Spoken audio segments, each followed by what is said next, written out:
As a business owner, do you ever wonder if you're paying yourself an adequate salary, whether maybe it's too much or it's too little?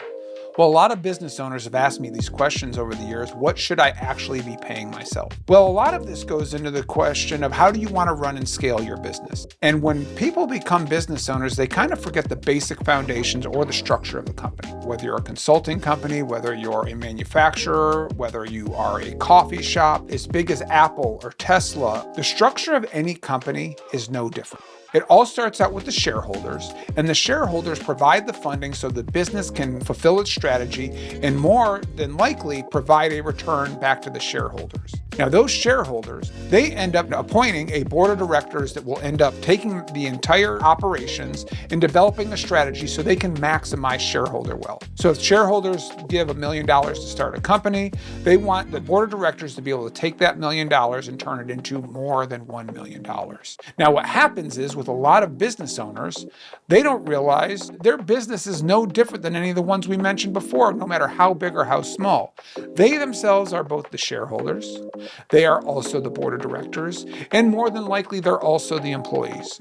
So what happens is a lot of business owners start operating and they say, okay, well, as a shareholder, I want to maximize my return. So as an employee, I won't pay myself too much. They're not wrong. They're actually saving money, but realistically, will they ever be able to exchange themselves and put an employee in there working for nothing at all? Not very likely. Or some business owners come from maybe a corporate background and say, hey, you know what? I'll take a salary cut. I'll only pay myself $100,000 a year to do this startup company. Well, in a lot of startup companies, there are not starting positions at $100,000. So what happens is these decisions, as whether you're a board of director, whether you're an employee, or you're a stakeholder, they all end up being in conflict with one another.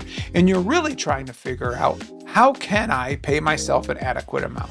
Not to mention all of the advice that you're going to get outside from, other industry experts, other business owners outside of your industry, and your tax accountant. Tax accountant will come in and say, hey, why don't we do this? You're going to file as an S Corp. Let's pay yourself maybe $25,000 a year, maybe even less. But what we'll do is we'll make distributions to you, which then you won't have to pay taxes on those distributions.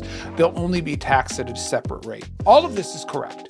None of it's wrong. It's good tax advice if your sole goal is to only save money on taxes. However, if you ever hire an employee to take over your role so you can scale and spend more time as a board of director, or hopefully just maybe one day a shareholder only, you're not going to find anyone that will work for that.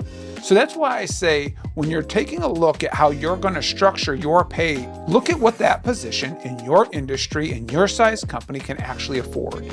You want to make sure that what you're paying yourself, and as you elevate your company and hopefully elevate your own role, is that you're able to find employees that can be paid that comparable amount. If you can do that, and then also run your company efficiently to where you actually also get profits on that, not only are you getting paid for the job you have as an employee and as a board of directors, you're also receiving profits as the shareholder. And it's finding that mix of what makes the business work that also provides the return will ultimately get you to a point where you can scale your business, define your role, and decide when you want to be in which bucket, whether it's the shareholder, whether it's a board member, or whether it's an employee.